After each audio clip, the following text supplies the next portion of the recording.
Letters from Brad Gowans. Hello, Squirrel. This is to let you know I'm coming home. Gene Williams from Jazz Information, 1940. A BIX'ism. Okay, here you go, BIX'ism. E.M. Ashcraft III informs us that regarding Cornette and Hitch's Jeanette record of Washboard Blues, Boneyard Shuffle, was Fred Rollinson. He's from Evanston, Indiana. Gave up playing some time ago and is now an automobile salesman. Squirrel was a great resource for things. Oh, now this is interesting. This is December 10th, 1938. A letter to Squirrel. I have almost given up on the idea of hearing from you again, as it's been so long. Last time since you wrote me last. I am quite in accord with you regarding Bob Crosby's small band. I think it is by far, in a way, the best small band in the country. And on and on and on and on and on. I'm going to be in Chicago and so forth. Best regards to Jane and yourself from a Wolverine named Dick Voynow in 1938.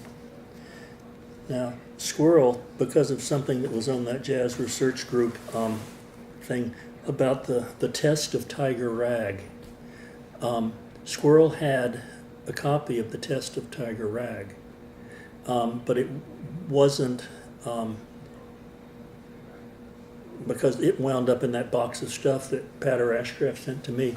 It was a 12-inch with 10-inch in the middle, but in the wax around, and it was a wax test as opposed to a plastic or whatever, and the wax had been written, copy for Mr. Voynow, or Voynow, however he pronounced his name. I don't really know.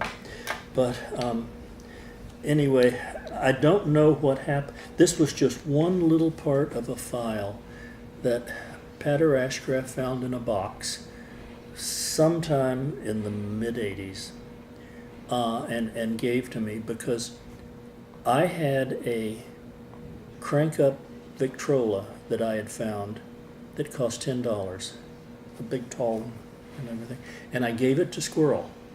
And they kept, and I had found this in the early 70s or late 60s or something like that, and gave it to him then.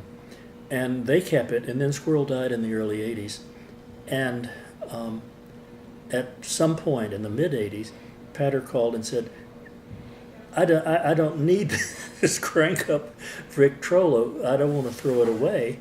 I said, do you want it? So I drove to Washington, and she had gathered up in a box a whole bunch of stuff, including all of these things, records, some good records, and the Beiderbecke horn, the part of the Beiderbecke horn that Squirrel had from McPartland, and said, why don't you take all this stuff? And so I did. I brought it back to New York. Now, the Beiderbecke horn hung on a water pipe, like, the sprinkler system, until last summer. And I donated that to the new BIX'S Museum in Davenport. But that was the kind of stuff that, was hanging out at Squirrel's house.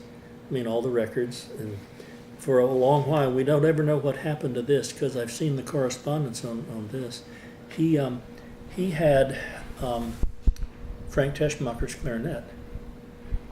He bought it from somebody for $100 in 1933 or something. And but there's no indication as to what happened to it or where it went or anything like that. So it was a fascinating place to be, because all those guys were very much alive when he was talking about them. I mean, you'd be at his house, even though it was in Washington, D.C. These were people that were his pals and musical friends from the 20s and 30s and 40s and 50s. And I'm talking about these conversations started in 1964 and continued into till he died in 81, I believe it was. So that's all I know.